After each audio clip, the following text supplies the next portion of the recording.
ಅದು ಒಂದು ಪ್ರಶ್ನೆ. ಈ ಒಂದು ಸಮಾವೇಶದ ಉದ್ದೇಶ ನಾವು ಎಲ್ಲ ಕಡೆನೂ ಈ ಜನ ಕಲ್ಯಾಣ ಕಾರ್ಯಕ್ರಮಗಳನ್ನು ನಾವು ರೂಪಿಸ್ತಾ ಇದ್ದೇವೆ.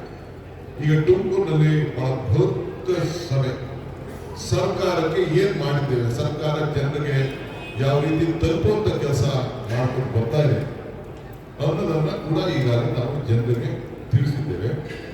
ಬಹಳ ದೊಡ್ಡ ಕಾರ್ಯಕ್ರಮವನ್ನ ಇವತ್ತು ಪರಮೇಶ್ವರ್ ಅವರು ಮತ್ತು ರಾಜೇಂದ್ರ ಅವರು ಮತ್ತು ಆ ಜಿಲ್ಲೆಯ ಎಲ್ಲ ಶಾಸಕರು ಬಹಳ ಚೆನ್ನಾಗಿ ನಡೆಸ್ಕೊಂಡು ಬಂದರು. ಇದು ಕೂಡ ಒಂದು ಸಂದೇಶವನ್ನ ಇಲ್ಲಿ ಕೊಡಬೇಕು.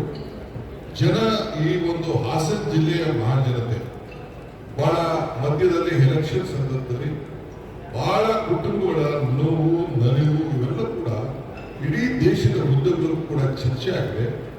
ಅವರಿಗೆ ಶಕ್ತಿ ತುಂಬಬೇಕು, ನಾವು ಅವರ ಸ್ವಾಭಿಮಾನದ ಬದುಕಿಗೆ ನಾವು ಕಾಂಗ್ರೆಸ್ ಪಕ್ಷ ಧೈರ್ಯವನ್ನು ಕೊಡಬೇಕು ಅನ್ನೋ ದೃಷ್ಟಿಯಿಂದ ಈ ಸಮಾವೇಶವನ್ನು ನಾವಿಲ್ಲಿ ಹಮ್ಮಿಕೊಂಡಿದ್ದೇವೆ.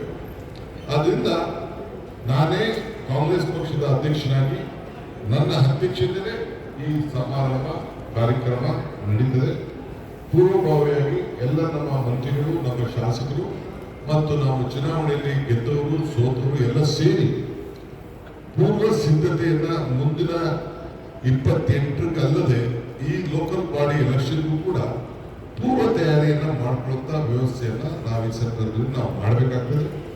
ಜನರಿಗೆ ಒಂದು ಸಂದೇಶವನ್ನ ಈ ಸಂದರ್ಭದಲ್ಲಿ ನಾವು ಕೊಡಬೇಕಾಗ್ತದೆ.